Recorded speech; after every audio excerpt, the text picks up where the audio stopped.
Welcome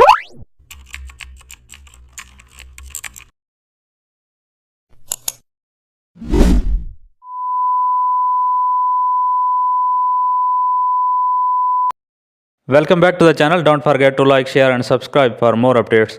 Today we will design a photography studio poster using custom shapes. Set a dark gray background for a premium looking. Pick the custom shape tool and select the camera icon. Add the camera shape near the top center. Change its fill to white for clarity.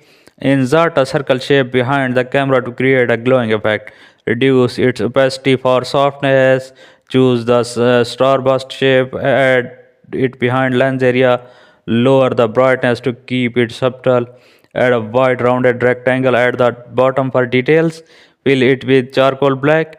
Add service details inside the rectangle and add a pricing icons using small custom shapes. Align